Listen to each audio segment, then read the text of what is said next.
Gold buyers, మీ కష్టాల్లో నమ్మకమైన మీ ఆత్మీయ నేస్తం.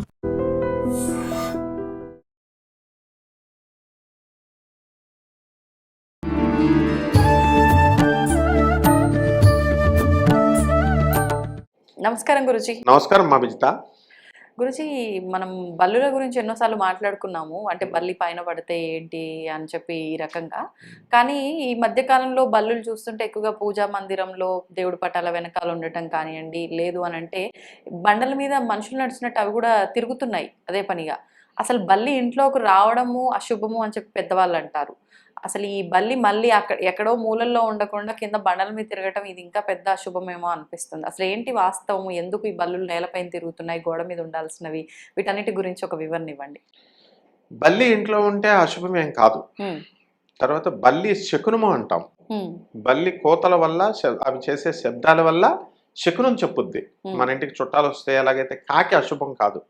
కాకి మనకు బంధువులు ఎవరు వస్తున్నారు, శనీశ్వరుడు యొక్క అవతారం. అయితే శనీశ్వరుడికి వాహనం కాబట్టి, శనీశ్వరుడి స్వరూపం కాబట్టి మనం భయపడతాం. బాబోయ్ శని అంటేనే భయం, ఆయన వాహనం ఎందుకురా నాయన అని. అసలు బల్లికి కాకి ఉన్నటువంటి గొప్ప ఇది ప్రపంచంలో ఎవరికీ లేదు. అంటే ఎలా అంటే కాకి ఒక కన్నే ఉంటుంది, ఈ విషయం అందరికీ తెలియదు. అందుకే అది ఇలా తిరుగుద్ది, ఇటు చూసినప్పుడు ఇలా తిరుగుద్ది. కాకి రెండు కన్నులు ఉండవు, ఇట్లా చూస్తుంది. అది ఏం చూస్తుందిరా నాయన అంటే మన చనిపోయినటువంటి తాతలను ముత్తాతలను కూడా చూసి వస్తుంది. అది ప్రేతాత్మ. దానికి చావు లేదు. కాకి చావు లేదు, చిరంజీవి. దాని అంతగా అది చచ్చిపోవాలి తప్ప ఎవ్వరు కూడా ఎంత ఆయుర్దాయం కుక్క 10 సంవత్సరాల తర్వాత చచ్చిపోద్ది, ఇట్లా కాకి నాట్ అప్లికబుల్. అలాగే బల్లికి కూడా. బల్లి ఏమిటంటే చచ్చిపోదు. బల్లి ఎటర్నల్ రెప్టైల్ అంటారు. రెప్టైల్ అది రెప్టైల్ అంటే నాగ సంబంధమైనటువంటి శక్తులు ఉంటాయి. రెప్టైల్స్ అంటే ఏంటంటే పాము, బల్లి ఇవన్నీ రెప్టైల్స్ కేటగిరీకి చెందినవి, స్పీసీస్కి చెందినవి. కాబట్టి ఇవన్నీ కూడా దానంతగా అవే చచ్చిపోవాలి తప్ప, ఎట్టి పరిస్థితి ఏ పిల్లో పట్టుకుంటే తినేస్తే అలా చచ్చిపోవాలి తప్ప దానంతగా అది చచ్చిపోవడం అనేటటువంటిది యాక్సిడెంట్, మనిషి డిజీజ్ వచ్చి చచ్చిపోవడాలు అలాంటివి ఉండవు. నెక్స్ట్, ఈ యొక్క బల్లికి శ్రీమన్నారాయణమూర్తి యొక్క ఆ స్వరూపంగా మనం బల్లిని చెప్పుకుంటాం. ఆదిశేషుడైనటువంటి స్వరూపంతో బలరాముడు పుట్టాడు. ఆ జాతికి చెందింది కాబట్టి ఈ బలరాముడైనా, కృష్ణుడైనా, విష్ణువైనా అంతా ఒకటే స్వరూపం అనమాట, ఆదిశేషుడి స్వరూపం. నెక్స్ట్, బల్లిలు అప్పుడు ఏంటంటే ఈ చీకటిలో ఉండేవి. బల్లి ఏమనుకుంటుందంటే గోడ మీద ఇట్లాగా ఆని ఇట్లా పట్టుకొని నిలబడతాయి కదా, క్రింద మనుషుల్ని చూసి అయ్యో పాపం ఈ మనుషులంతా కూడా ఆ పై గోడ పడిపోతే ఈ బిల్డింగ్ 3 స్టోర్ 4 స్టోర్స్ కట్టేస్తున్నారు, ఆ పడిపోతే వీళ్ళు చచ్చిపోతారు, నేను బల్లిని నేను ఆపేస్తున్నాను, నేను సేవ్ చేస్తున్నాను వీళ్ళని అని అనుకుంటుంది. అందువల్లనే అది మనల్ని చూస్తూ ఉంటుంది మధ్య మధ్యలో. తర్వాత ఇప్పుడు మనము నువ్వు కొన్ని వేల మంది పండితులని ఇంటర్వ్యూలు చేసావు. వాళ్ళందరినీ ఒక్కటి చూస్తే ధర్మసేవ, ధర్మానికి చేస్తున్నాం, సనాతన ధర్మం ఇలా చెప్తూ ఉంటారు. వాళ్ళ డ్యూటీ వాళ్ళు చేస్తున్నారు. ఆ లోకాలని ఇప్పుడు ఏదో ఉద్ధరించేస్తున్నట్టు మనం మాత్రమే స్వామి వివేకానంద లెవెల్లో ఉద్ధరించేస్తున్నట్టు ఎలాగైతే ఇంక్లూడింగ్ నాతో సహా ఎలాగైతే బిల్డప్లు ఇస్తూ ఉంటామో బల్లి కూడా అలాగే బిల్డప్ ఇస్తుంది. బిల్డప్ అంటేనే బల్లి అనమాట, ఏం పర్వాలేదు. అవి ఏమవుతున్నాయంటే ఇప్పుడు కలిధర్మం మారుతోంది. ఇప్పుడు మనుషులు ఎక్కడ ఉండేవారమ్మా? అడవుల్లో ఉండేవారు. చెట్లు నరికి పడేశారు, ఆక్సిజన్ లేదు, ఇల్లులు కట్టేసుకున్నారు. మరి ఎన్ని చెట్లు నరికేశారో అన్ని చెట్లు వేయాల్సిన బాధ్యత ఉందా లేదా? ఎవరైనా వేస్తున్నారా? వేసుంటే మనకి ఈ యొక్క వేడి ఇదంతా ఉండదు కదా.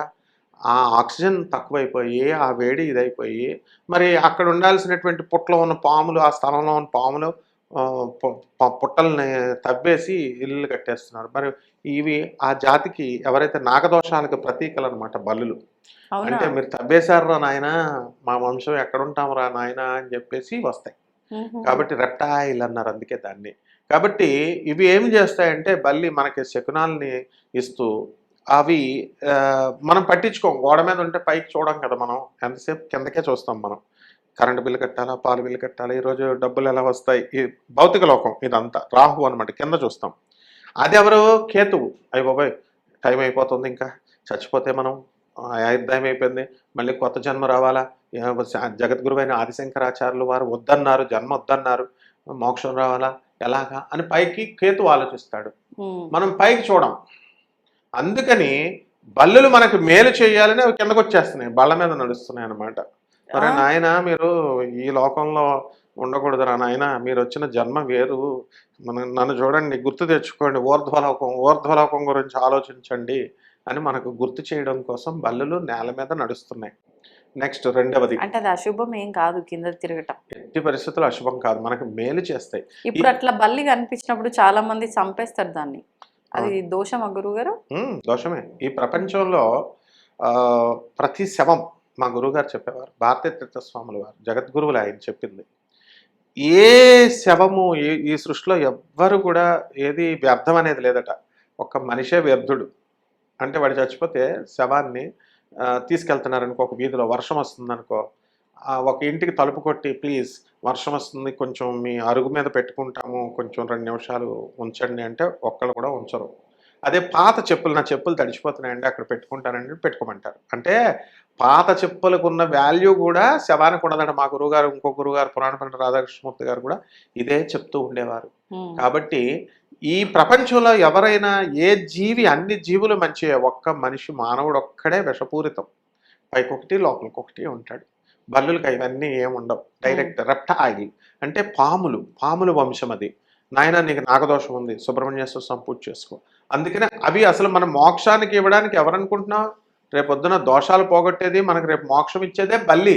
అందుకే కంచి అమ్మవారి గుళ్ళో బల్లుల్ని, మనం బంగారు బల్లి, ఈ వెండి బల్లీలు మనం ముట్టుకుని వస్తాం. అవి ముట్టుకున్న వాళ్ళకి సూర్యచంద్రులు ఇద్దరు సాక్ష్యం చెప్తారు, ఫలానా విజిత వచ్చి ముట్టుకుంది, ఫలానా వినోద్ వచ్చి ముట్టుకున్నాడు అని చెప్పేసి ఇట్లాగా సాక్ష్యం చెప్తాయి.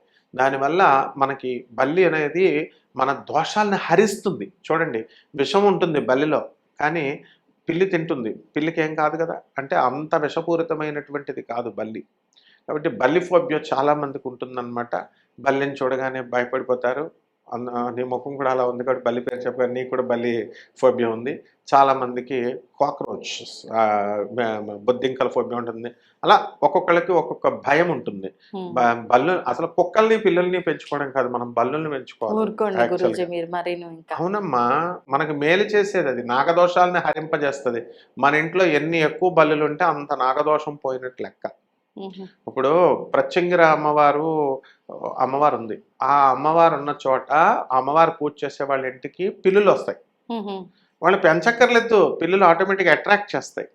అలాగే కాలభైరవుడు ఇలాంటి పూజలు చేసినప్పుడు, శివుడు ఆరాధన చేసినప్పుడు కుక్క పిల్లలు వస్తాయి, భైరవుడు వస్తాడు. Okay okay. అలాగే ఎవరైతే నాగదోషాలు ఉన్నాయో, నాగేంద్రుడికి సుబ్రహ్మణ్యేశ్వర స్వామి వారి ఆరాధన చేసేటటువంటి వాళ్ళకి వీళ్ళకి అప్పుల బాధ, బల్లులు ఎక్కువ ఉంటే అప్పుల బాధ పోతాయి.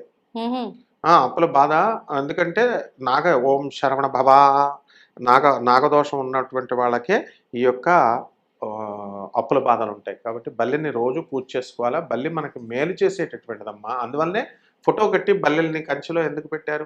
అయినా ఏ శాస్త్రంలో ఉంది గురూజీ బల్లికి పూజ అన్ని చేయాలని? పురాణాలు, బల్లి శకునము అన్ని శాస్త్రాల్లో ఉందమ్మా. బల్లిని పూజించి ఎంతో, చూడండి కాళహస్తిలో చెప్తాను నీకు, సాలెపురుగు, తర్వాత ఈ యొక్క శ్రీ కాళహస్తి, ఏనుగు, పాము, కాళము, ఈ మూడిట్లకి మోక్షం ఇచ్చాడు స్వామి.